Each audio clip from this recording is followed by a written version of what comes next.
Hi hello வணக்கம். இன்னைக்கு நம்ம என்ன படம் பார்க்க போறோம் அப்படின்னா பயங்கரமான ஒரு படத்தை தான் இன்னைக்கு உங்களுக்கு கொண்டு வந்திருக்கேன். ட்விஸ்ட் ஏகப்பட்ட ட்விஸ்ட், படம் முழுக்க ட்விஸ்ட்னு சொல்லிட்டு ஒவ்வொரு நிமிஷத்துக்கும் நம்மள சும்மா செதற விட்டுருப்பானுங்க. அந்த மாதிரியான ஒரு படத்தை தான் இன்னைக்கு நம்ம பார்க்க போறோம். பார்ட் 1 ஆல்ரெடி போட்டிருக்கோம். பார்க்காதவங்க டிஸ்கிரிப்ஷன்ல லிங்க் கொடுத்துருக்கேன், மறக்காம செக் பண்ணி பாத்துருங்க. பார்ட் 1 பார்த்தா தான் பார்ட் 2 கண்டிப்பா உங்களுக்கு புரியும். பார்ட் 1 வேற லெவல்ல இருக்கும். இப்ப பார்ட் 2 பார்க்க போறோம். இந்த படத்தோட பேரு மாவூரி பொலிமேரா பாகம் 2 தான் இந்த படத்தோட கதை. சரி, இப்ப படத்தோட கதைக்குள்ள போவோம். இந்த படத்தோட பார்ட் 1ல நம்ம ஹீரோவோட தம்பி இருக்கார் இல்லையா, ஜங்கா. அவர் வந்துட்டு ஒரு போலீஸ்காரர். அவர் தான் தான் அண்ணன் ஒரு சூனியக்காரன், அவன் தான் இது எல்லாத்தையும் பண்ணிக்கிட்டு இருக்கான் அப்படிங்கிறத கண்டுபிடிச்சவர். ஸோ அவர் இப்ப என்ன பண்றாரு அப்படின்னா, தான் அண்ணனை எங்க இருந்தாலும் தேடி கண்டுபிடிச்சு நான் கூட்டு வருவேன் அப்படின்னு ஜங்கா ஒரு பக்கம் இமயமலை நோக்கி பயணம் பண்ணிக்கிட்டு இருக்கிறாரு. இன்னொரு பக்கத்துல கட் பண்ணா இங்க ஒரு அகோரியை காமிக்கிறாங்க. அவர்கிட்ட ஒருத்தன் உட்காந்துட்டு இருக்கிறான். இந்த உலகத்துல நமக்கு கண்ணுக்கு தெரியாத நிறைய சக்திகள் நிறைய இருக்கு, அது ஒளிஞ்சிருக்கு அப்படின்னு அந்த அகோரி சொல்லிக்கிட்டு இருக்கு. அதெல்லாம் எப்படி எங்க ஒளிச்சு வச்சிருக்காங்க, யார் ஒளிச்சு வச்சிருக்காங்க, அது ஒளிச்சதை நம்ம எப்படி பார்க்க முடியும், எடுக்க முடியும் அப்படின்னு ஏகப்பட்ட கேள்விகளை கேட்க அகோரி சில பொக்கிஷங்களை மறைச்சு வைக்கிறதுக்காக இந்த நாகபந்தன், கருடபந்தம் இந்த மாதிரியான சில விஷயங்கள் எல்லாம் போட்டுதான் மறைச்சு வச்சிருப்பாங்க அப்படிங்கிறத நம்ம அகோரி அங்க சொல்லிக்கிட்டு இருக்கிறாரு. இப்ப அகோரி இவரும் பேசிக்கிட்டு இருக்கும்போது பின்னாடி இருந்து ஒரு குரல், இந்த நாகபந்தம் இருக்கு இல்லையா, அது எப்படி எடுக்கிறது அப்படின்னு ஒருத்தவன் கேள்வி கேட்கறான். இங்க இருக்கிற அகோரி அப்படியே ஷாக் ஆகி பாக்குறாரு. அப்படியே கட் பண்ண இங்க ஒரு இடத்த காமிக்கிறாங்க. இந்த இடத்துல தான் காணாம பண்ண நம்ம ஹீரோவோட அண்ணன் குமரையாவை காமிக்கிறாங்க. குமரையா தான் அந்த ஊருக்குள்ள பில்லி சுனியெல்லாம் பண்ணி கவிதாவை வசியப்படுத்தி இங்க கூட்டு வந்தார் இல்லையா. கவிதா உயிரோட இருக்கிறாங்க இல்லையா. சோ இப்ப கவிதாவை காமிக்கிறாங்க. ரொம்பவே சந்தோஷமா ஒரு ஹோட்டலை வச்சு நடத்திட்டு இருக்கிறாரு நம்ம குமரையா. அப்ப வந்துட்டு பால்காரர் வந்துட்டு ஒருத்தர் பால் ஊத்த வந்திருக்கிறாரு. சோ அவர் வந்துட்டு ஏதோ மாட்டுக்கு வந்துட்டு உடம்பு சரியில்லையா, மாடோட பேரு லட்சுமின்னு சொல்லும் போது நம்ம ஹீரோவோட அண்ணனுக்கு இங்க குமரையாக்கு தான் பொண்டாட்டி லட்சுமி எங்க ஞாபகத்துக்கு வராங்க. அப்படியே இங்க லட்சுமியை காமிக்கிறாங்க. வீட்டுக்காரன் விட்டுட்டு போயிட்டான். சோ வீட்டுக்காரன் வாங்கி கொடுத்த தோட்டெல்லாம் போட்டு அழகு பார்த்துக்கிட்டு இருக்காங்க. அப்படியே கட் பண்ணா வீட்டை பூட்டிட்டு ஒரு மலை மேல இருந்து தான் பையனை அப்படியே கூட்டிட்டு வர மாதிரி காமிக்கிறாங்க. இந்த பக்கத்துல கட் பண்ணா நம்ம குமரையாவோட ஆட்டோ ஓடிட்டு இருந்த ஃப்ரெண்டு ஒருத்தன் தான் இல்லையா, பொலிஞ்சாவா இங்க காமிக்கிறாங்க. பொலிஞ்சா வந்து இப்ப மாலெல்லாம் போட்டு குடிக்கிறதெல்லாம் நிப்பாட்டிட்டு ரொம்பவே நல்லா தான் வாழ்ந்துகிட்டு இருக்கிறான். இருந்தாலும் அவன் பொண்டாட்டி வந்து அவனை விட்டுட்டு போயிட்டாங்க. இருந்தாலும் நம்ம பொலிஞ்சாவை பாக்குறதுக்காக லட்சுமி வந்துட்டு இந்த இடத்துக்கு வராங்க. அப்ப வந்துட்டு ரொம்பவே ஃபீல் பண்ணி உட்காந்துட்டு இருக்கிற நம்ம பொலிஞ்சா கிட்ட என்ன ஆச்சுன்னா என்ன அப்படின்னு சொல்லி கேட்கும்போது தான் இவன் பொண்டாட்டி இவனை விட்டுட்டு போனாலும் திரும்ப போன் பண்ணி அப்பப்ப செலவுக்கு பணம் வேணும், பணத்தை அனுப்பி விடு அப்படின்னு டார்ச்சர் பண்றாங்களா. இப்ப கையில வேற காசு இல்ல, என்ன பண்றதுன்னு தெரியல. சொன்னாலும் அவன் புரிஞ்சுக்க மாட்டேங்கிறான். சரி, இனிமே நான் குடிக்க மாட்டேன் வாடின்னு சொன்னாலும் வர மாட்டேங்கிறான் அப்படின்னு லட்சுமி கிட்ட சொல்ல நம்ம லட்சுமி என்ன பண்றாங்க அப்படின்னா, அவங்க வீட்டுக்கார ஆசையை வாங்கி கொடுத்தா அந்த தோடு இருக்கு இல்லையா, அது நம்ம பொலிஞ்சா கிட்ட கொடுத்து ஒன்னும் பிரச்சனை இல்லைன்னா இதை ஃபர்ஸ்ட் அடகு வைங்க, அடகு வச்சுட்டு நீ அவளுக்கு போட்டு விடுங்க அப்படின்ற சொல்லிக்கிட்டு இருக்கும்போது அவங்க மனைவி ரமலா வந்துட்டு இப்போ ஃபோன் பண்றாங்க. அதை வாங்கி நம்ம லட்சுமி பேசுறாங்க. இது பாருடி, என்னதான் புருஷங்கார தப்பு பண்ணாலும் அவனுக்கு நாம தான் சப்போர்ட் பண்ணணும். நம்ம பொலிஞ்சா வந்துட்டு முன்ன மாதிரி எல்லாம் கிடையாது, அவர் ரொம்ப குடிக்கிறதெல்லாம் கிடையாது, திருந்திட்டாரு, நல்ல மனுஷனா இருக்காரு, மாலெல்லாம் போட்டிருக்காரு அப்படின்னு லட்சுமி வந்துட்டு நம்ம ரமலா கிட்ட சொல்லிக்கிட்டு இருக்காங்க. சரின்னு ஒரு பக்கம் அப்படியே போனை கட் பண்ண இந்த பக்கம் நம்ம பொலிஞ்சா வேற அந்த நகையை அடகு வைக்கிறதுக்காக கிளம்பிட்டாங்க. இந்த பக்கத்தில் நம்ம ஹீரோயின் அவங்க வீட்டுக்காரர் கூட வாழ்ந்த வாழ்க்கை, சந்தோஷமான வாழ்ந்த வாழ்க்கை, அவங்க தம்பி வந்துட்டு போலீஸ் அதிகாரி ஆக்கி அழகு பார்த்தது, இது எல்லாத்தையும் ஒரு பிளாஷ்பேக் மாதிரி காமிக்கிறாங்க. கட் பண்ண இந்த படத்தோட ஸ்டேஷனுக்கு புதுசா வந்துட்டு ஒரு போலீஸ்காரர் எஸ்ஐ ஒருத்தர் வந்திருக்கிறார். அவர் வந்த உடனே மொத்த போலீஸ்காரங்களும் வந்துட்டு இந்த கேஸை பத்தி, இந்த ஸ்டேஷனை பத்தி நம்ம எஸ்ஐ காரர் விசாரிச்சுட்டு இருக்க படத்துல இங்க ஒரு கேரக்டர் என்ட்ரி ஆகிறாரு. இவர் தான் ஃபர்ஸ்ட் பார்ட்ல கவிதாவோட அண்ணனா இருந்திருப்பாரு இல்லையா, அவர் இந்த இடத்துக்கு வராரு. நம்ம எஸ்ஐக்கு பொக்கை கொடுத்து தான் கைக்குள்ள வச்சுக்கிறதுக்காக. ஏன்னா ஊர்ல வந்துட்டு இந்த ஆளு கொஞ்சம் பெரிய மனுஷன் இல்லையா, அதனால இந்த ஊர்ல எதுவா இருந்தாலும் நம்ம தான் சார் பெரிய தலைக்கட்டு, எதுவா இருந்தாலும் நம்மள கொஞ்சம் கூப்பிடுங்க அப்படின்னு ஒரு பக்கம் சொல்லி பொக்கையெல்லாம் கொடுக்க. ஆனா வந்திருக்கிற எஸ்ஐயோ கொஞ்சம் நேர்மையான ஆளு. உன்னோட பொக்கை வாங்குறதுக்காக நாங்க வரல, கிளம்புற ஃபர்ஸ்ட், நீ எதுவா இருந்தாலும் அப்புறம் பாத்துக்கலாம் அப்படின்னு சொல்லி ஆரம்பிச்சு விட்டுறாரு. வந்த உடனே ஸ்டேஷன்ல வேலை பார்க்குற எல்லாரோட கான்ஸ்டபிளோட லிஸ்டையும் படிச்சுக்கிட்டு இருக்கிறாரு. ஒருத்தரும் கரெக்டா வேலைக்கு வந்திருக்காங்களா இல்லையா அப்படிங்கறதெல்லாம் பாத்துக்கிட்டு இருக்கும்போது நம்ம ஜுங்கா மட்டும் ஸ்டேஷனுக்கு வரவே இல்லை. எங்க அந்த ஜுங்கா எங்க போயிட்டான் அப்படின்னு ஒரு பக்கம் கேட்டுக்கிட்டு இருக்கும்போது, சார் அவன் அண்ணன் வந்துட்டு சூனியக்காரன் சார், ஊர்ல இருக்க கவிதான்னு ஒரு பொண்ணை கொலை பண்ணிட்டுதாவும் அவனு செத்துப்பட்டதாவும் ஊருக்குள்ள பேசிக்கிட்டு இருக்கும்போது அவன் உயிரோட இருக்கிறதாவும் சொல்லிக்கிட்டு இருக்காங்க. என்னதான் இருந்தாலும் அவன் அண்ணன் செத்ததுக்கு அப்புறம் அவன் ஒரு மாதிரி ஆயிட்டான் சார். அதுல இருந்து அவன் அண்ணனை உயிரோட தான் இருக்கிறான், நான் தேடி கண்டுபிடிச்சிட்டு வரேன்னு சொல்லிட்டு போனவன் தான் சார், இன்னும் வரல சார் அப்படின்னு ஒரு பக்கம் சொல்லிக்கிட்டு இருக்க. எஸ்ஐ பயங்கரமா திட்டுறாரு. அவன் வந்துட்டு அவங்க அண்ணனை கொண்டுட்டான்னு சொல்லி கொன்னவங்கிட்ட இருந்து பணத்தை வாங்கிட்டு அழகா நாசகா நவுந்து போயிருக்கிறான், அவனை போய் நல்லவங்க பேசிக்கிட்டு இருக்கிறீங்க அப்படின்னு ஒரு பக்கம் அங்க இருக்கிற நம்ம எஸ்ஐ திட்டிக்கிட்டு இருக்க.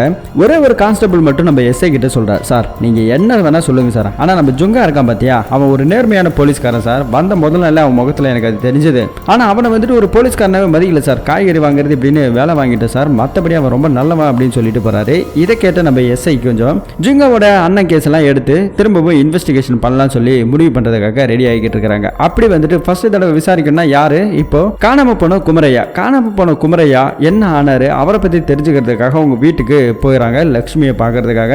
அப்ப லட்சுமி கிட்ட ஒரு வயசானவர், அவர் வந்து இந்த ட்ரெயின் மாஸ்டர், சோ அவர் வந்துட்டு அங்க பேசிக்கிட்டு இருக்காங்க. பேசிட்டு அவர் அந்த பக்கம் போனதுக்கு அப்புறம் நம்ம லட்சுமி கிட்ட, எங்க உன் வீட்டுக்காரன் நிறைய பணத்தை கொடுத்து வச்சிருப்பான்ல, நல்லா செட்டில் ஆயிட்டீங்க போல அப்படின்னு ஒரு பக்கம் இருந்தாலும் வெறுப்பேற்ற மாதிரியே பேசிக்கிட்டு இருக்க. அங்க இருக்கிற நம்ம லட்சுமி, அதெல்லாம் ஒண்ணும் கிடையாது சார் அப்படின்னு சொல்லிட்டு வீட்டுக்குள்ள வந்து நம்ம எஸ்ஐ உட்கார்றாரு. அப்ப வாசப்படியில எலுமிச்சை பழமும் இந்த சோழி உருட்டுவாங்கல்ல, அதுவும் வாசப்படியில கட்டிருக்கு. என்னமா இது அப்படின்னு சொல்லி கேட்கும்போது, இது எங்க மாமா கட்டினது சார், இது வாசப்படியில இருந்தா எந்த ஒரு காத்து கருப்பு தீய சக்திலாம் வீட்டுக்குள்ள வராதுங்கிறது ஒரு நம்பிக்கை அப்படின்னு ஒரு பக்கம் சொல்லிக்கிட்டு இருக்க. அதே இடத்துக்கு நம்ம பொலிஞ்சாவும் வராரு. பொலிஞ்சா வந்துட்டு நகையெல்லாம் அடகு வச்சுட்டு தானே இப்ப காசெல்லாம் போட்டு விட்டுட்டு வராரு இல்லையா. அவங்க மனைவி வேற இப்ப போன் அடிச்சுக்கிட்டு இருக்காங்க. யாடா போன்ல அப்படின்னு சொல்லி பொலிஞ்சா கிட்ட வந்து நம்ம எஸ்ஐ வந்துட்டு போனை வாங்குறாரு. இதை பாரு, என்னதான் இருந்தாலும் ரெண்டு பேரும் வந்துட்டு ஒரு பிரைம் சஸ்பெக்ட் தான், நீங்க ரெண்டு பேரும் என்கிட்ட சொல்லாம கொள்ளாம எங்கேயும் வெளியூர்லாம் போக கூடாதுன்னு சொல்லிட்டு போனெல்லாம் வாங்கி பார்த்து முடிச்சதுக்கு அப்புறம் நம்ம எஸ்ஐ பொலிஞ்சா கிட்டே போனையும் கொடுத்துறாரு. போனை கொடுத்து அடுத்த நிமிஷம் நம்ம எஸ்ஐக்கு ஒரு போன் கால் வருது. என்னடான்னு போய் பார்த்தா, இந்த ஊருக்குள்ள வந்துட்டு ஒரு கோவில் ஒன்று இருக்கு. அந்த கோவில் வந்து ஊர் மக்களால் சபிக்கப்பட்ட ஒரு கோவில். அந்த கோவில் உள்ள யாருமே போக மாட்டாங்க. அப்படி ஒரு கோவில் எங்க காமிக்கிறாங்க. அந்த கோவில் வாசல் வந்து ஒருத்தவன் இறந்து கிடக்குறான். அது யாருன்னு பார்த்தா நம்ம கவிதாவோட அண்ணன். இப்பதான் நம்ம எஸ்ஐ கிட்ட வந்துட்டு பொக்கெல்லாம் கொடுத்துட்டு போனான் இல்லையா, அதை கூட நம்ம எஸ்ஐ வாங்காம இருந்திருப்பாரு. ஸோ அதுக்குள்ள எவன்டா இப்படி கொண்டு போட்டு வச்சிருப்பான் அப்படின்னு ஒரு பக்கம் நம்ம எஸ்ஐ யோசிச்சுக்கிட்டு இருக்க. ஊருக்குள்ள இந்த கோவில் வந்து சபிக்கப்பட்ட கோவில், அது முன்னாடி இறந்திருக்கிறது ஒரு அதிர்ச்சியை நம்ம எஸ்ஐக்கு ஏற்படுத்துது. அப்ப வந்துட்டு நம்ம எஸ்ஐக்கு ஏதோ ஒரு விதமான ஞாபகம் வருது. என்ன அப்படின்னா, இவரோட போலீஸ் ஸ்டேஷன்ல இருக்கும்போது ஒரு கம்ப்ளைண்ட் வந்து ஒரு ரெண்டு பேர் வந்து கொடுத்திருப்பாங்க, தான் பொண்ணு வந்துட்டு காணா அப்படின்னு சொல்லி. ஆனா அவங்க பொண்ணு, அவங்க நேட்டிவ் எல்லாமே மும்பை சேர்ந்தவங்க தான். ஆனா மும்பையில காணாம போனவங்க இங்க வந்து எப்படி கம்ப்ளைண்ட் கொடுக்குறாங்கன்னு சொல்லி நம்ம ஹீரோ யோசிச்சுக்கிறாரு. ஸோ ஸ்டேஷன்ல இருக்கும்போது கேட்டது நினைச்சு அவங்க கம்ப்ளைண்ட் கொடுத்தது டீட்டெயில் எல்லாம் படிக்கிறாங்க. அந்த பொண்ணு காணாம போனது இந்த ஏரியாவுக்கு வந்து தான் காணாம போயிருக்குன்னு சொல்லிட்டு அந்த கேஸை இப்போ நம்ம எஸ்ஐ ஒரு பக்கம் இன்வெஸ்டிகேஷன் பண்ணலாம்னு முடிவு பண்றாரு. கட் பண்ண இங்க ஒரு மலையை காமிக்கிறாங்க. நிறைய பக்தர்கள் என்ன பண்றாங்க அப்படின்னா, சபரிமலைக்கு மாலை போட்டுட்டு பாத யாத்திரையா அந்த பக்கம் போய்கிட்டு இருக்காங்க. அந்த இடத்துல நம்ம பொலிஞ்சாவும் உட்காந்து ஒரு டீயை குடிச்சுக்கிட்டு இருக்கிறான். பொலிஞ்சாவும் மாலை போட்டிருந்தா இல்லையா, அதுக்காக சபரிமலை போயிட்டு இருக்கிறாரு. அதே நேரத்தில் தூரத்தில் ஒருத்தர பாக்குறாங்க. நம்ம பொலிஞ்சாவை எங்கேயே பார்த்த மாதிரியே இருக்கு அப்படின்னு சொல்லிட்டு தூரத்தில் நின்று பார்க்கும்போது தான் தெரியுது, அது வேற யாரும் இல்லை, நம்ம குமரையா. ஸோ குமரையா உயிரோட இருக்கிறாரு அப்படிங்கிற விஷயமே நம்ம பொலிஞ்சாக்கு இப்பதான் தெரியுது.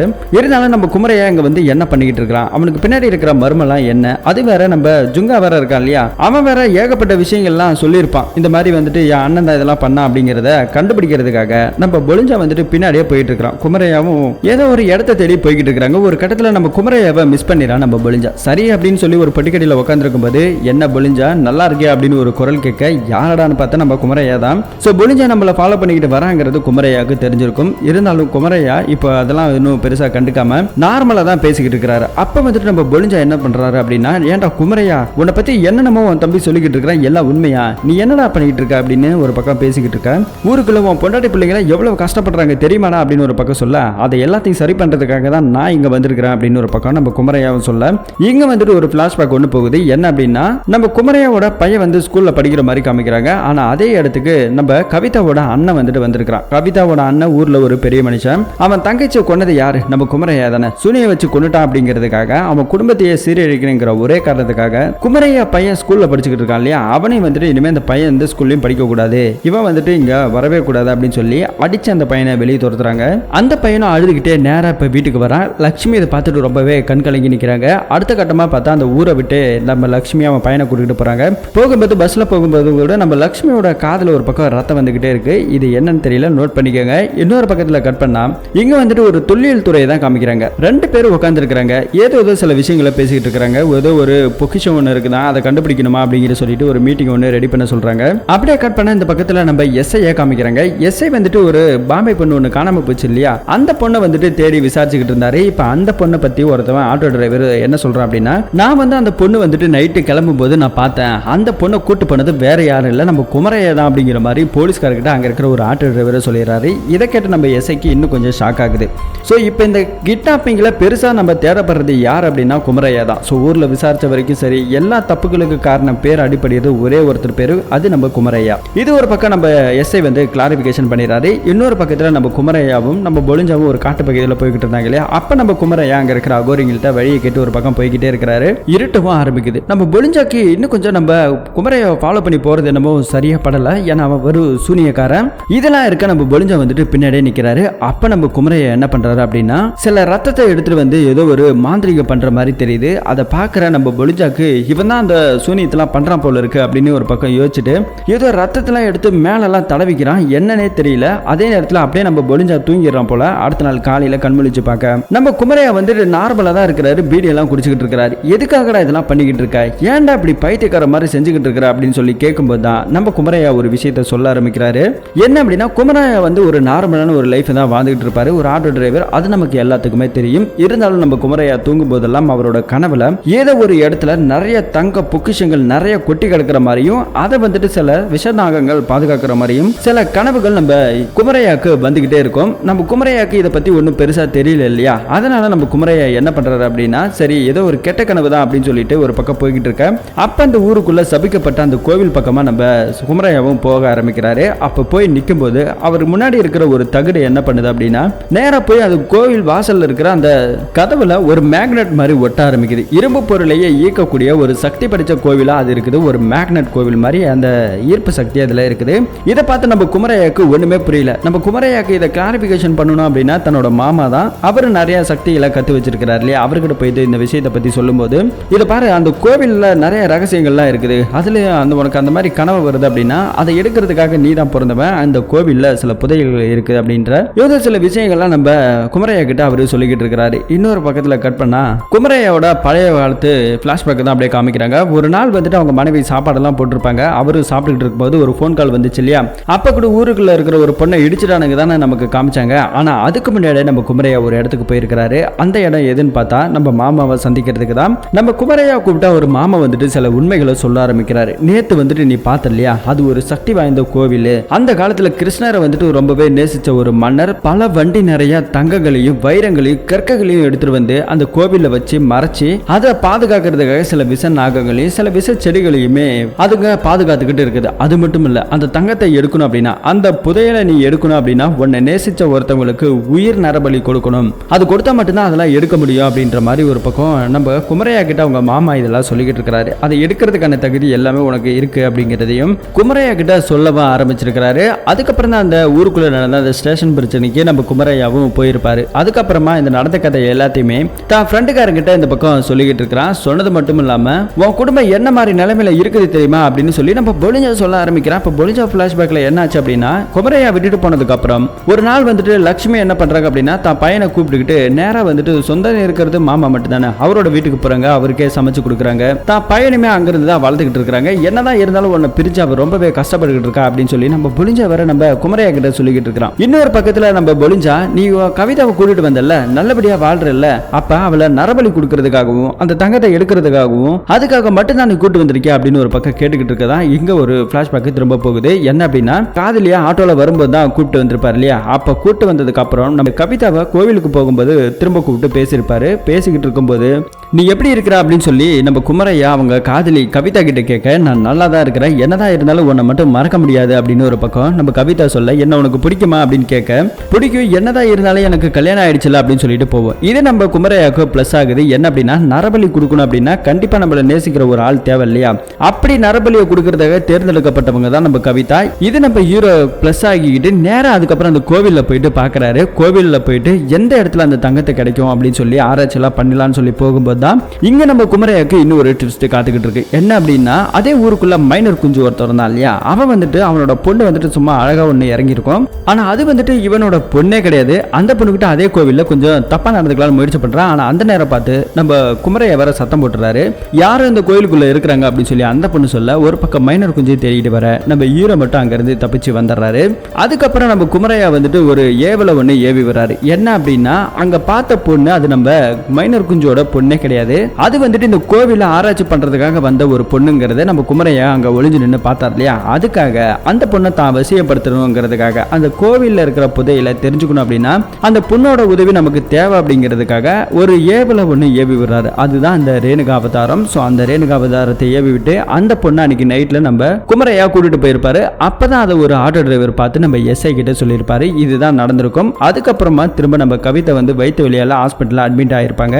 அந்த நேரம் பார்த்து நம்ம குமரையாவும் வந்துட்டு நேரா அங்க ஹாஸ்பிட்டலுக்கு போயிருப்பாரு. அப்ப நடந்த அந்த கவிதாவோட அட்மிட் ஆயிருக்கிறத பார்த்து தான் காதலி வந்து தான் வசப்படுத்தணும் அப்படிங்கறதுல குறிக்கோளா இருந்தா இல்லையா, அதனால அந்த ரேணுகா அவதாரத்தை அவங்க மேலே ஏவி விட்டு அங்க இருக்கிற கவிதாவை நம்ம குமரையா வந்துட்டு கூட்டு வந்திருப்பாரு. இப்ப இங்கெல்லாம் நமக்கு வந்துட்டு ஒரு குழப்பம் இருக்கும். என்ன அப்படின்னா, கவிதா இறந்து போயிட்டாங்கன்றீங்க, கவிதா வந்துட்டு உயிரோட இவர் கூட்டு வந்தான்றீங்க, என்னங்க இது அப்படின்னு நமக்குலாம் தோணும். ஆனா இங்கதான் ஒரு பயங்கரமான ட்விஸ்ட் கொடுத்துருப்பாங்க. என்ன அப்படின்னா, நம்ம குமரையா வந்துட்டு அந்த தொழில் துறையை சேர்ந்த ஒரு பொண்ணை வந்துட்டு ரேணுகா அவதாரத்தை அவங்க மேல ஏவி விட்டுருப்பாங்க. ரேணுகா அவதாரம் ஏவி விட்ட அந்த பொண்ணோட முகம் சிதைக்கப்பட்டிருக்கும். அதனால நம்ம டாக்டரும் வந்துட்டு நம்ம குமரையாக்கு தெரிஞ்சவர் தான். அப்பப்ப கர்ப்பிணி பெண்களை கூட்டு போய் கமிஷன் வாங்குவார் இல்லையா, அதனால தன்னோட வேலைக்காக அங்க இருக்கிற டாக்டர்கிட்ட காசை கொடுத்து தொல்லியல் துறையை சார்ந்த அந்த பொண்ணை கொண்டு இதுதான் கவிதா அப்படிங்கிற மாதிரி நம்ப வச்சிருப்பாங்க.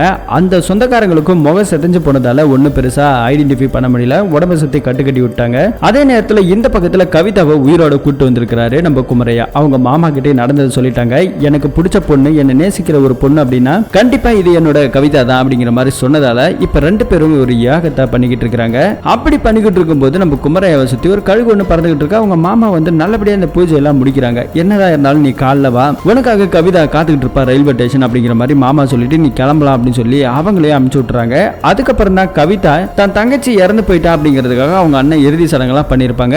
அன்னைக்கு நைட்டு கூத்தலாம் எல்லாமே நமக்கு தெரியும். ஸோ நம்ம குமரையா தான் இந்த சூனியத்தை வச்சாங்க அப்படிங்கிற மாதிரி கொலை பண்ணலாம் சொல்லி முயற்சி பண்ணியிருப்பாங்க. ஆனால் அங்கிருந்து தப்பிச்சு போயிருக்கிறவர் நம்ம குமரையா. அங்கே இறந்து போனது யாரு அப்படின்னு பார்த்தா 2 மண்டவோடு கிடைச்சது. அப்போ ஒரு மண்டவோடு மட்டும் நமக்கு பெருசா சொல்லாமலே இருந்திருப்பாங்க. அது நம்ம தொழில் துறையை சார்ந்த பொண்ணோட மண்டவோடு. இன்னொரு மண்டவோடு அந்த காட்டில் வேலை பார்க்குற வெட்டியா, சுடுகாட்டில் வேலை பார்க்குறவன். ஸோ நம்ம ஹீரோ மட்டும் தப்பிச்சிருப்பாரு. தப்பிச்சு நேரம் அங்கே இருக்கிற ரயில்வே ஸ்டேஷனுக்கு வந்திருப்பாரு. அந்த இடத்துக்கு வந்த நம்ம குமரையா கிட்ட அவங்க மாமா ஒரு சின்னதா ஒரு கப்பல ஏதோ ஒரு மருந்து கொடுத்துட்டு அதுக்கப்புறம் அவரோட கையில சில கயிறை கட்டி விடுறாரு. உன்னோட வேலையை நீ முடிக்கிற வரைக்கும் இந்த கயிறை கண்டிப்பா அவுத்துறாது அப்படின்னு ஒரு பக்கம் சொல்லியே விடுறாரு. அதுக்கப்புறம் எங்க கவிதா அப்படின்னு சொல்லி கேட்கும்போது அந்த இடத்துக்கு நம்ம கவிதா நடந்து வந்துகிட்டு இருக்கிறாங்க.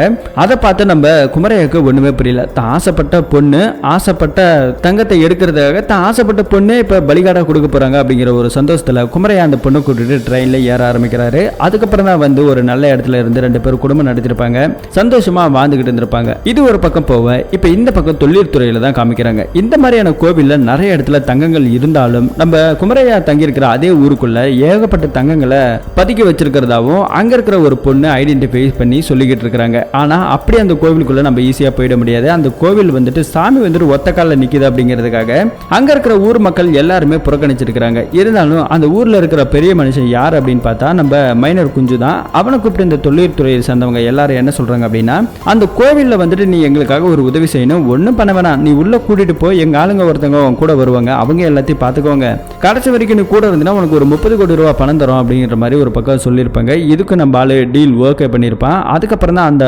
கோவிலுக்கு அந்த மும்பை பொண்ணை கூப்பிட்டுக்கிட்டு நம்ம மைனர் குஞ்சு போயிருப்பான். அப்ப இன்னும் ஒரு ட்விஸ்ட் ஒன்று காத்துக்கிட்டு இருக்கு. என்ன அப்படின்னா, அதே இடத்துல நம்ம குமரையா அவருக்கு ஏவலை ஏவி விட்டுருப்பாரு. அந்த பொண்ணை எப்படியாவது ரேப் பண்ணணும் அப்படிங்கிறதா மைனர் குஞ்சுக்கு ஆசை. இருந்தாலும் மைனர் குஞ்சு கொலை பண்ணிடணும் அப்படிங்கிற ஒரு காரணத்துக்காக மைனர் குஞ்சுக்குமே அந்த ரேணுகா அவதாரத்தை ஏவி விட்டு ஒரு விபத்தை ஏற்படுத்தி இருக்கிறது நம்ம குமரையா. அதுக்கப்புறம் அந்த தொழில்துறையை பொண்ணை கூட்டிட்டு போயிட்டு தான் இந்த மாதிரி எல்லாம் பண்ணிருப்பாரு. ஆனா மைனர் குஞ்சு இறந்ததுக்கு அப்புறமும் தொழில்துறையை சேர்ந்தவங்க விடல. மைனர் குஞ்சு இடத்துக்கு இன்னொருத்த வரணும்னு ஆசைப்பட்டான் இல்லையா, அவங்கிட்ட இந்த டீலை ஒப்படைக்கிறாங்க. அவனும் ஓகே சொல்லிடுறான். ஆனா அந்த நேரம் பார்த்து கோவிலுக்கு முன்னாடி இறந்து போனது கவிதாவோட அண்ணன். இது எல்லாமே நமக்கு ஒரு மாதிரி மர்மமா இருந்தாலும் இந்த கதை எல்லாத்தையுமே நம்ம குமரையா தான் ஃப்ரெண்டான பொலிஞ்சா கிட்ட எல்லாத்தையும் சொல்லிக்கிட்டு இருக்காரு. அப்பதான் பொலிஞ்சாக்கு ஒரு மாதிரி ஷாக் ஆகுது. நான் வந்தப்போ ஒரு யோகம் ஒண்ணு பண்ணிக்கிட்டு இருந்தியே, அதை கொலை பண்ணியா, அப்போ ஒருவேளை அது கவிதா தானா அப்படின்னு ஒரு பக்கம் சொல்லிக்கிட்டு இருக்கும்போது நம்ம குமரையா ஒரு பக்கம் சிரிக்கமா ஆரம்பிக்கிறாரு. அப்படியே ஒரு பிளாஷ்பேக் ஒன்று போகுது. கவிதா கூட சந்தோஷமா வாழ்ந்துகிட்டு இருந்த நம்ம குமரையா ஒரு நாள் நைட் அவங்க கூட ரிலேஷன்ஷிப்ல இருக்கும்போதே கழுத்தறுத்து அவளோட ரத்தத்தை எடுத்துட்டு வந்து மந்திரத்தை போட்டு அந்த ரேணுகா அவதாரத்தை அந்த புதையில எடுக்கிறதுக்காக ஒரு விஷயத்த பண்ணிருக்கிறாரு. இது எதுக்காகனா, அந்த புதையில எடுக்கணும்னா தன்னை நேசிச்ச ஒருத்தவங்களை கொலை பண்ணணும்னு சொல்லியிருந்தாங்க இல்லையா, அதாவது நரபலி கொடுக்கணும். அதுக்காக தான் நம்ம குமரையா அது மாதிரி பண்ணியிருப்பாரு. அதுக்கப்புறம் ஒரு சீனை காமிக்கிறாங்க. நம்ம குமரையாவும் நம்ம பொலிஞ்சாவும் இதெல்லாம் பேசிக்கிட்டு இருக்கிறாங்க. அப்ப வந்துட்டு ஏதோ ஒரு சத்தம், செம்மடா செம்மையா பண்ணிருக்கடா பிளான் அப்படின்னு ஒரு பக்கம் ஒரு கைத்தட்டல். யாருன்னு பார்த்தா நம்ம எஸ்ஐ. என்னடா இது, எங்க இருந்து வந்தா இந்த எஸ்ஐ அப்படின்னு ஒரு பக்கம் நம்ம யோசிச்சுக்கிட்டே இருக்கும்போது தான் இங்க வந்தவனே, மாப்பிள்ள தொக்கா மாட்டினியா, என்னைக்கா இருந்தாலும் உயிர் நண்ப உயிர் தோழன் கண்டிப்பா ஒரு நாள் மீட் பண்ணுவாங்க, அப்படிதான் நீ என்னைக்கா மீட் பண்ணுன்னு சொல்லிட்டு ஒரு நாள் உன் பொண்டாட்டி உனக்கு போன் பண்ணா இல்லையா, உன் வீட்டுக்கு வந்தப்ப உன் போனை வாங்கி அதுலயே உன்னோட ஆப் ஒரு டிவைஸை ஒன்று இன்ஸ்டால் பண்ணியிருக்கிறாரு நம்ம எஸ்ஐ. அது எதுக்காக அப்படின்னா, நம்ம பொலிஞ்சா எங்கெல்லாம் போறோனோ அவன் யார்கிட்ட எல்லாம் பேசுறானோ அதே எல்லாத்தையுமே ஒட்டி கேட்கிற ஒரு டிவைஸ். அதை நம்ம ஆள் எஸ்ஐ இன்ஸ்டாலேஷன் பண்ணியிருப்பாரு. ஸோ அவனோட லொகேஷன் இப்ப காமிச்சிருக்கோம். நம்ம பொலிஞ்சா கூட குமரையா பேசிக்கிட்டு இருக்கிறாங்கிற விஷயம் நம்ம எஸ்ஐக்கு தெரிஞ்சிருக்கோம். அதை ஃபாலோ பண்ணி தான் இங்க வந்திருப்பாங்க. இப்ப நீங்களே வாக்குமூலம் கொடுத்துட்டீங்க, எல்லாமே ரெக்கார்ட் ஆயிடுச்சு, வாங்கடா 2 பேரும் ஸ்டேஷனுக்கு போலாம் அப்படின்னு சொல்லி கூப்பிட நம்ம குமரையா வந்துட்டு என்னோட வழியில வராதிங்க அப்படின்னு சொல்லி இப்ப அடிக்கலாம்னு சொல்லி முயற்சி பண்றாரு. இருந்தாலும் எஸ்ஐ துப்பாக்கி எல்லாம் காமிச்சு மிரட்டுறாரு. ஆனாலும் நம்ம குமரையா இப்ப முன்ன மாதிரி எல்லாம் கிடையாது, பயங்கர ஸ்ட்ராங் ஆயிட்டாரு. போலீஸ்கார் அப்படியே ஒரே கையில தூக்கி அந்த பக்கம் கடாச்சிட்டு பயங்கரமான சண்டை நடக்குது. ஒரு கட்டத்தில் நம்ம குமரையா ஒரு பெரிய பள்ளத்துல விழுந்துட்டு மந்திரத்தை சொல்லிக்கிட்டே விழுந்து காணாம போறாரு. அவரை தேடி தேடி பார்த்துட்டு நம்ம எஸ்ஐ விட்டுட்டாரு, தலையில அடிப்படுது. அடுத்த நாள் காலையில நம்ம எஸ்ஐயுமே நம்ம பொலிஞ்சாவையும் காமிக்கிறாங்க. பொலிஞ்சா வந்து இப்ப எஸ்ஐ கிட்ட இன்னொரு விஷயத்த சொல்றான். சார், அந்த குமரையா வந்துட்டு சாதாரண ஆளு கிடையாது சார், அவன் ஒரு பொண்ணை கொலை பண்ணிட்டான் சார், அதுவும் அவன் காதலிச்ச பண்ண அந்த கவிதை பொண்ணையே நரபலி கொடுத்து கொலை பண்ணியிருக்கிறான் சார் அப்படின்னு சொல்லும்போது இங்க இருக்கிற எஸ்ஐ நம்ம பொலிஞ்சாக்கு ஒரு ட்விஸ்டா கொடுக்குறாரு. என்ன அப்படின்னா, இறந்து போனது கவிதா கிடையாது, வா மனைவி ரமலா தான் அப்படின்னு ஒரு பக்கம் சொல்ல நம்ம பொலிஞ்சாக்கு தலையே வெடிக்குது. நமக்கும் தலையை வெடிக்கிற மாதிரி தானே இருக்கு, என்னடா நடந்துச்சு அப்படின்னு ஒரு பிளாஷ்பேக்கை காமிக்கிறாங்க. அன்னைக்கு நைட்டு நம்ம குமரையாவும் அவங்க மாமாவும் பூஜை பண்ணிக்கிட்டு இருந்தாங்க இல்லையா, அப்ப நம்ம குமரையாவை ஒரு கழுகு வந்துட்டு சும்மா தொல்லை பண்ணிருக்கோம். சோ அந்த நேரம் பார்த்து அவர் சரியா பூஜை பண்ணாதால அதே இடத்துல கவிதா இறந்திருப்பாங்க. என்னதான் இருந்தாலும் நம்ம குமரையா கண்முழிச்சு பார்க்கல. இருந்தாலும் நம்ம குமரையா இதுல எப்படியாவது ஜெயிச்சிடணும் அப்படிங்கிற ஒரு காரணத்துக்காக அவங்க மாமா இன்னொரு திட்டத்தை தீட்டி இருக்காரு. அது என்ன அப்படின்னா, இறந்து போன கவிதாவை விட்டுட்டு இன்னொரு பொண்ணை தேடி போறாரு. அந்த பொண்ணு யாருன்னு பார்த்தா நம்ம ரமலா. நம்ம ரமலாவை கூட்டிட்டு வந்து அதே இடத்துல பூஜை பண்ணி நான் சொல்றதெல்லாம் நீ செய்ய அப்படிங்கிற மாதிரி செஞ்சிடறாங்க. ஆனா அந்த பூஜையில நம்ம குமரையாவோட மாமாவே நம்ம ஹீரோக்கு ஒரு ட்விஸ்டா கொடுத்திருப்பாரு. என்ன அப்படின்னா, அந்த கயிறு கட்டினார் இல்லையா, அந்த கயிறு கட்டுறதுக்கான காரணமே ரமலாவை பார்க்கும்போது எல்லாமே நம்ம குமரையாவோட கண்ணுக்கு தான் காதலிச்ச கவிதா முகம் தான் தெரியும். அந்த மாதிரியான ஒரு ஏவலை ஏவி விட்டுருப்பாரு. அதுக்காக தான் அந்த கயிறையும் கட்டியிருப்பாரு. ஸோ அடுத்த நாள் ஸ்டேஷனுக்கு கூப்பிடும் போது கூட, ரயில்வே ஸ்டேஷன்ல பார்க்கும்போது கூட நம்ம குமரையா அவரோட கண்ணுக்கு தூரத்துல வர்றது ரமலா தான். ஆனா இருந்தாலும் நம்ம குமரையாவோட கண்ணுக்கு மட்டும் அது கவிதாவா தெரியும். 2 பேத்தையும் சேர்த்து வச்சுட்டு சந்தோஷமா போயிட்டு வாங்க அப்படின்னு சொல்லி நம்ம குமரையாவோட மாமாவும் அனுப்பிச்சு விட்டுருப்பாரு. இங்க நமக்கு பயங்கரமான ட்விஸ்ட். என்னடா இது, வேற ஒருத்தன் பொண்டாட்டி நம்ம குமரையா கூட போறா அப்படின்ற மாதிரி நமக்கு ஒரு விஷயத்துல தோண ஆரம்பிக்கும். இதனால கோவப்படுற நம்ம பொலிஞ்சா நேர எஸ்ஐயோட சட்டையை பிடிக்கிறான். என் பொண்டாட்டியை பத்தி நீ தப்பா பேசுறியா, என் பொண்டாட்டி எவ்வளவு நல்லவே தெரியுமா அப்படின்னு ஒரு பக்கம் சொல்லிக்கிட்டு இருக்கும் போது சட்டையில இருந்து கையேறா வெண்ண அப்படின்னு சொல்லிட்டு ஒரு பிளாஷ்பேக் ஒண்ணு ஆரம்பிக்கிறாரு. என்ன அப்படின்னா, அந்த பிளாஷ்பேக்ல நம்ம ரமலா இருக்கா இல்லையா, அவளுக்கு வந்துட்டு அப்பா அம்மா சின்ன வயசுல இறந்து போயிருப்பாங்க. அனாதையா இருந்த ரமலாவை தூக்கி வளர்த்தது எல்லாமே நம்ம குமரையாவோட மாமா. ஒரு ஹாஸ்டல்ல தங்க வச்சு அவளுக்கு தேவையானதெல்லாம் வாங்கி கொடுத்து அன்பா பாத்துக்கிட்டு இருந்திருப்பாங்க. அப்பப்ப நம்ம மாமா கிட்ட வேலைக்காக வந்திருப்பான் இல்லையா நம்ம குமரையா. சின்ன வயசுல இருக்கும்போது தூரத்துல இருந்து நம்ம ரமலா ஒரு தலையா காதலிச்சிருப்பா, ரொம்ப பிடிச்சிருக்கும். பேரை கூட தன்னோட பிளேடால கையில அப்படியே பச்சை குத்தி வச்சிருப்பா. அப்பவே நம்ம மாமாக்காரருக்கு தெரியும், சரி இந்த பொண்ணை எப்படியாவது நம்ம குமரையாக்கு கட்டி கொடுத்துருவோம், நல்ல பொண்ணு தானே அப்படின்னு சொல்லி முடிவு எடுத்திருப்பாங்க. ஆனா நம்ம குமரையா அதுக்குள்ள லட்சுமியை காதலிச்சு கல்யாணம் பண்ணி இந்த பக்கம் கூட்டிட்டு வந்திருப்பாரு. இந்த விஷயத்தை தெரிஞ்சுக்கிட்ட ரமலா ரொம்பவே மனசு உடைஞ்சு ஒரு விதமான மனநோய்க்கே ஆளாகிட்டாங்க, பைத்தியமாக ஆரம்பிச்சிட்டாங்க.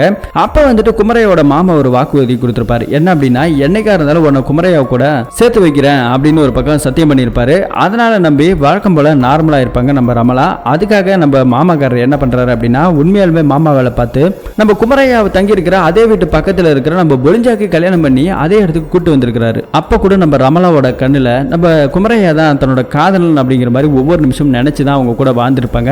அதனாலதான் நம்ம பொலிஞ்சா கூட அடிக்கடி சண்டையும் போட்டிருப்பாங்க நம்ம ரமலா. இதெல்லாம் எப்படி சார் உனக்கு தெரியும் அப்படின்னு சொல்லி திரும்பவும் நம்ம பொலிஞ்சா எஸ்ஐ கிட்ட கேட்க, ஒரு காணாம பொண்ணு ஒரு பொண்ணோட கேஸை விசாரிச்சார் இல்லையா, மும்பைல இருந்து வந்த பொண்ணு, அது வந்துட்டு தொல்லியத்துறையில வேலை பார்த்த ஒரு பொண்ணு. அந்த பொண்ணுக்கு ஒரு ஃப்ரெண்ட் இருந்தா, அந்த ஃப்ரெண்டை பிடிச்சி நம்ம எஸ்ஐ விசாரிக்கும் போது அந்த கோவில்ல வந்துட்டு நிறைய தங்கங்கள் புதையங்கள்லாம் இருக்குது, அதை தேடி தான் அந்த பொண்ணை நாங்க அமுச்சு வச்சோம் அப்படிங்கிற மாதிரி எல்லா டீட்டெயிலும் சொல்லிக்கிட்டு இருக்கும்போது அந்த கோவில வந்துட்டு நம்ம எஸ்ஐ வந்துட்டு பாக்குறதுக்காக போயிருப்பாரு. அப்ப வந்துட்டு ஒரு சோழி ஒண்ணு அந்த இடத்துல கடந்திருக்கும். சோ இந்த சோழியை பார்த்த உடனே நம்ம எஸ்ஐக்கு ஒரு விஷயமான ஞாபகத்துக்கு வருது. என்ன அப்படின்னா, லட்சுமியோட வாசப்படியில இதே மாதிரி எலுமிச்சை பழமா அந்த சோழி உருட்டுறதும் கிடைச்சிருக்கும் இல்லையா, வாசப்படியில ஏதோ தீய சக்தி வரக்கூடாதுங்கிறதுக்காக அவங்க மாமா கட்டி வச்சாரு அப்படின்ற மாதிரி லட்சுமி சொல்லியிருப்பாங்க. அதனால நம்ம எஸ்ஐ என்ன பண்றாருன்னா, அடுத்த விசாரணை நம்ம குமரையாவோட மாமா கிட்ட விசாரிக்கிறதுக்காக போறாரு.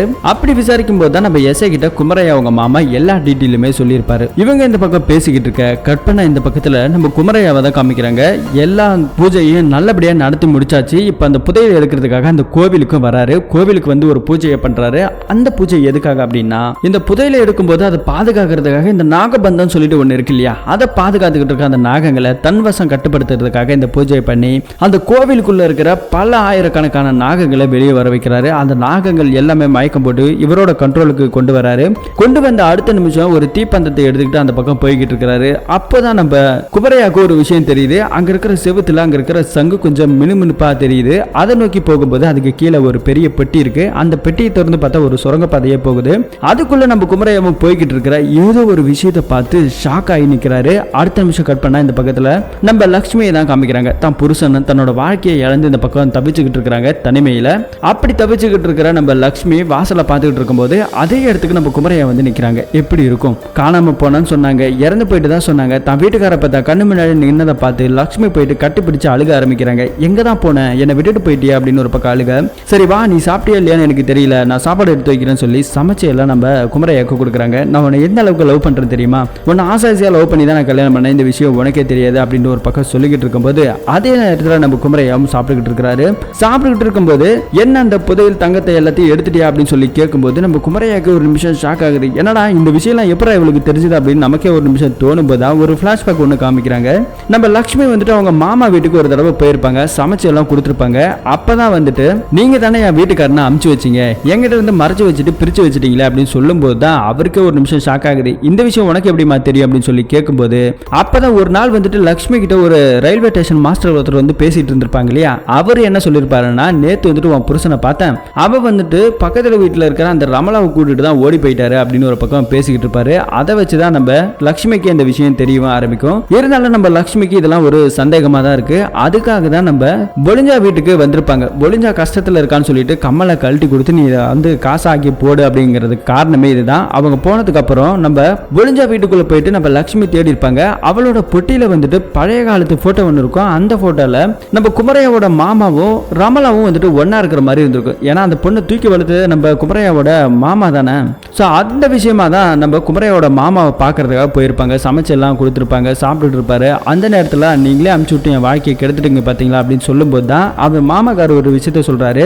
அவன் வந்துட்டு அந்த கோவில், சபிக்கப்பட்ட கோவிலில் நிறைய புதையல்கள் இருக்கு, அந்த புதையலை எடுக்கணும் அப்படின்னா தன்னை நேசிச்ச ஒருத்தவங்களை நரபலி கொடுக்கணும். ரமலா வந்துட்டு ஆரம்பத்துல இருந்து அவனை லவ் பண்ணிட்டு இருந்தா. ஸோ அவனை லவ் பண்ணது இன்னொரு பொண்ணு கவிதா, ரெண்டு பேருமே லவ் பண்ணதால கவிதா இறந்து போயிட்டா. அதனால தான் ஆசைப்பட்ட ரமலாவை தான் பலி கொடுக்கணுங்கிறதுக்காக கூட்டு போனதுல தப்பு கிடையாது. ஏன் அப்படின்னா ரமலா வந்துட்டு ஒரு அனாதை பொண்ணு, அவ பிறந்ததே இந்த தங்கத்தை எடுக்கிறதுக்காக தான். அப்படி இருக்கும்போது அவ சாகிறதுல எந்த தப்பு கிடையாது அப்படின்னு ஒரு பக்கம் சொல்லிக்கிட்டு இருக்கும்போது இந்த பக்கத்தில் நம்ம லக்ஷ்மி சிரிக்க ஆரம்பிக்கிறாங்க. நீங்களும் அதுக்காக தான் சாக போறீங்க அப்படின்னு சொல்லும் போது தான் இங்க இருக்கிற அந்த குமரையோட மாமாக்கு ஒரு நிமிஷம் ஷாக் ஆகுது. என்ன அப்படின்னா அவர் சாப்பிட்டுட்டு இருக்க சாப்பாடு நம்ம லக்ஷ்மி சமைச்சது. அப்படி நம்ம லக்ஷ்மி சமைச்ச சாப்பாட்டுல விஷத்தை வச்சிருப்பாங்க. அதை சாப்பிட்ட நம்ம குமரையோட மாமா டெத் ஆயிட்டாரு. அடுத்த நிமிஷம் இதை எல்லாத்தையும் கேட்டுக்கிட்டு இருக்கிற நம்ம குமரையா கிட்ட லக்ஷ்மி சொல்றாங்க. குமரையாக்கு ஒரு நிமிஷம் பயமா தான் இருக்குது. ஆனா இருந்தாலும் லக்ஷ்மி இன்னொரு விஷயத்த சொல்றாங்க. என்ன அப்படின்னா, உனக்கே தெரியும் நீ கூட்டிட்டு போறது ரமலா அப்படிங்கிறது, ஆனா நீ கவிதா அப்படின்னு நினைச்சுக்கிட்டியா அப்படின்னு ஒரு பக்கம் சொல்லும் போது இந்த விஷயமே நம்ம குமரையாக்கு ஒரு ட்விஸ்டா தான் இருக்கு. என்ன அப்படின்னா அவங்க மாமா வந்துட்டு ஒரு கயிறை கட்டியிருப்பாரு, இந்த கயிறை அவுக்காத அப்படின்னு. அது எதுக்காகனா அவன் கண்ணுக்கு தெரியற ரமலா கவிதாவை தெரியணும் அப்படிங்கிற ஒரு பூஜை பண்ணி தான் அந்த கயிறையை கட்டியிருப்பாரு. ஆனா அந்த கயிறு ரயில்ல ஏறின அடுத்த நிமிஷம் கழட்டி போட்டிருப்பாரு. எதுக்காக அப்படின்னா ஒரு நல்ல வாழ்க்கையை வாழணும் அப்படிங்கிறதுக்காக.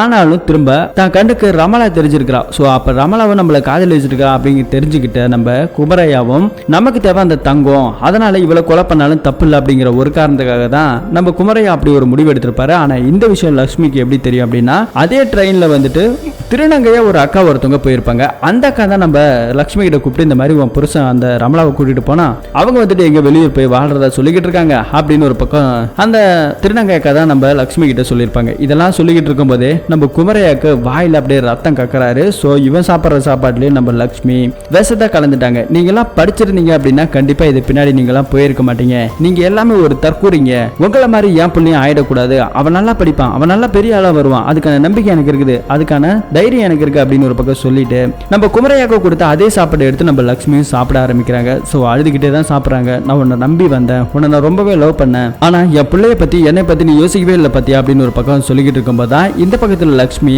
அவன் பிள்ளைய வந்துட்டு படிக்கக்கூடாது அப்படின்னு சொல்லிட்டு நம்ம கவிதாவோட அண்ணன் அடிச்சான் இல்லையா. அதுக்கப்புறம் லக்ஷ்மி என்ன பண்ணிருப்பாங்கன்னா அவங்ககிட்ட வந்து மன்னிப்பு கேட்பாங்க. நீ என்ன வேணாலும் பண்ணிக்கங்க, ஆனா என் பையனை மட்டும் தயவு செஞ்சு படிக்க வைங்க, அவன் வந்துட்டு படிக்கணும், நல்ல நிலைமைக்கு போகணும் அப்படிங்கிற மாதிரி சொல்லும்போது எங்களை விட கீழே இருக்கிறீங்க நீங்களா என்னடா படிக்கிறீங்க அப்படின்னு சொல்லி நம்ம லக்ஷ்மி காதாம்பட்டியில ஒன்று விட்டுருப்பாங்க. அதுல கிழிஞ்சது தான் காது. பஸ்ல போகும்போது கூட ரத்தம் வந்திருக்கும் இல்லையா, அதே நேரத்தில் நீ என்கிட்ட மன்னிப்பு கேட்காத, என் வீட்டில் இருக்கிற செருப்பு கிட்ட மன்னிப்பு கேளு அப்படின்னு சொல்லி லக்ஷ்மி அனுப்பா. அதுக்கும் தயங்காம நம்ம லக்ஷ்மி போயிட்டு அங்க இருக்கிற செருப்பு எடுத்து மன்னிப்பு கேட்பிச்சிருப்பாங்க. அந்த நேரம் தான் கவிதாவோட அவங்க அம்மா பார்த்துட்டு, உன் பையனை வந்துட்டு இந்த ஊர்ல நீ படிக்க வைக்க முடியாதுமா, ஏன்னா இங்க இருக்கிறவங்க எல்லாமே ஒரு தற்கொலை படிப்பறிப்பு இல்லாதவனுங்க, ஸோ நீ வெளியூர் கூட்டு போய் படிக்க வைமா அப்படின்னு சொல்லி அந்த அம்மா அமுச்சு விட்டுருப்பாங்க. அதுக்கப்புறம் தான் நம்ம லக்ஷ்மி அவங்க பையனை கூப்பிட்டு இந்த இடத்துக்கு வந்திருப்பாங்க. மலை மேல தங்கி படிக்க வச்சுட்டு இருந்திருப்பாங்க. இப்போ வந்துட்டு துப்பாக்கியால யாரோ சுடுற மாதிரி ஒரு சத்தம் கேட்குது. யாரடான்னு பார்த்தா இங்க ஒருத்தர காமிக்கிறாங்க. என்னடா இது ட்விஸ்டுக்கு மேல ட்விஸ்ட், தலை வெடிக்கிற மாதிரி இருக்கடான்னு பார்த்தா இவர் வந்துட்டு யாருன்னு பார்த்தா இந்த தொழில்துறையில வந்துட்டு பெரிய அளவுக்கு எல்லாருக்குமே பாஸான ஒரு லெவல்ல இருக்கிறவர். ஒரு பக்கம் நம்ம ஹீரோக்கு இப்ப கை காலில் ஈத்த அவரு சாகிற கண்டிஷன், அவரையுமே துப்பாக்கியால சுட்டுட்டு இந்த பக்கம் அவரு போயிடுறாரு. அப்படியே நம்ம பொலிஞ்சாவும் எஸ்ஐயும் ரெண்டு பணத்தை எரிச்சுக்கிட்டு இருக்கிறாங்க. அது நம்ம ஹீரோவோட பணமோ நம்ம லக்ஷ்மியோட பணமா தான் இருக்குன்னு நினைக்கிறோம். ஆனா இதுவுமே கன்ஃபார்மா தெரியல. கட் பண்ணா அந்த இடத்துல நம்ம எஸ்ஐக்கு வந்துட்டு ஒரு ஃபோன் கால் வருது. யாருடான்னு பார்த்தா நம்ம ஜுங்கா. ஸோ நம்ம ஹீரோவை தான் காமிக்கிறாங்க. இவன் பேரு ஜங்கான்னு நினைக்கிறேன், ஆனா நான் ஜுங்கான்னு சொல்லிக்கிட்டு இருக்கேன்னு நினைக்கிறேன், எனக்கு சரியா தெரியல. படம் பார்த்தவங்க நீங்க யாராவது இருந்தீங்கன்னா கமெண்ட்ல சொல்லுங்க. இப்போ வந்துட்டு நம்ம ஜுங்கா வந்துட்டு ஃபோன் பண்ணியிருக்கிறான் நம்ம எஸ்ஐக்கு. என்னடா பார்த்தா நம்ம எஸ்ஐ தான் இவனை வந்து தேடிக்கிட்டு இருந்தாரு, ஆனா இப்போ இவனே ஃபோன் பண்ணியிருக்கிறானே என்ன அப்படிங்கிறது ஒன்றும் தெரியல. இவங்க ரெண்டு பேரும் ஒரு பக்கம் பேசிக்கிட்டு நான் கண்டுபிடிச்சிடறேன் சார் அப்படின்னு சொல்லிட்டு அதே இடத்துல திரும்பவும் பயணம் பண்ண ஆரம்பிக்கிறான். ஏதோ வழி கேட்கிறான். வழி கேட்டு அதுக்கேற்ற மாதிரி நடந்து போறான். அதுக்கப்புறம் தான் ஒரு அகோரியை பார்த்துருந்தாங்க இல்லையா, இந்த நாகபந்தத்தை விடுவிக்கிறது எப்படி அப்படின்னு சொல்லி இவருக்கு ஒரு குரல் கேட்டுச்சு இல்லையா, அதை கேட்டது வேற யாரும் இல்ல நம்ம ஆளு தான் கேட்டிருக்கிறாரு, நம்ம ஹீரோ தான் கேட்டிருக்கிறாரு. அதுக்கப்புறம் இந்த பக்கம் நம்ம எஸ்ஐயை காமிக்கிறாங்க. எஸ்ஐ இங்க ஒரு பயங்கரமான ட்விஸ்டை கொடுக்குறாரு. என்ன அப்படின்னா நம்ம லக்ஷ்மியை சுட்டது அந்த தொழில்துறையில் இருக்கிற ஒரு பாஸ். ஸோ அவங்க இந்த தங்கத்தை எப்படியாவது எடுக்கணுங்கிறது அவங்களும் ஒரு குறிக்கோளில் இருக்கிறாங்க. கவர்மெண்ட்டுக்கே தெரியக்கூடாது, அவங்களெல்லாம் சொல்ல தேவையில்ல, நாமளே அமைக்கலாம்னு ஆட்டை போட்டலான்னு ஒரு பிளானை பண்ணிட்டு இருந்தாங்க இல்லையா, அதே இடத்துல தான் நம்ம எஸ்ஐயுமே இருக்கிறாரு. ஸோ எஸ்ஐ நம்ம லக்ஷ்மி சுட்ட அந்த பாஸ், அந்த பொண்ணு, அந்த டீம் எல்லாமே ஒரே கேங் தான். இதுல நம்ம ஜுங்கா மட்டும் எப்படி ஜாயின் பண்ணா அவனும் எதை தேடி போயிட்டு இருக்கிறானே அப்படிங்கிற மாதிரி ஏகப்பட்ட ட்விஸ்டுகளை கொடுத்துருக்காங்க. அது மட்டும் இல்லாம நம்ம குமரையா அவங்க மாமா கையில கட்டின கயிறு அவுக்க கூடாதுன்னு சொல்லி அவர் ஏன் அவுத்து போட்டாரு அப்படிங்கிறது ஒரு ட்விஸ்ட். இன்னொரு ட்விஸ்ட் என்ன, கவிதாவோட அண்ணன் அந்த கோவிலுக்கு முன்னாடி யார் கொலை பண்ணி போட்டாங்க அப்படிங்கிறது தெரியல. இன்னொரு பயங்கரமான ட்விஸ்ட் என்ன அப்படின்னா நம்ம ஜுங்கா வந்துட்டு எப்படி எஸ்ஐ கூட கனெக்ட் ஆனா, அவன் எதுக்கு இங்க போனா, அவன் ஏன் அந்த நாகபந்தத்தை விடுவிக்கணும் கேட்கறான் அப்படிங்கிறது தெரியல. இன்னொரு ட்விஸ்ட் என்ன அப்படின்னா குமரையா வந்துட்டு அந்த புதையலை எடுக்கலான்னு போனாரு, ஆனா அவர் எடுக்காம ஏதோ நின்று பார்த்து ஷாக் ஆகி நின்னார் இல்லையா, அது ஏன் அப்படிங்கிறதும் எல்லாமே ஒரு பயங்கரமான ட்விஸ்டோட பார்ட் 3ல தெரிஞ்சுக்கோங்க அப்படின்னு இங்க நமக்கே ஒரு பயங்கரமான ட்விஸ்ட்டை கொடுத்து இந்த படத்தை முடிச்சு விட்டாங்க.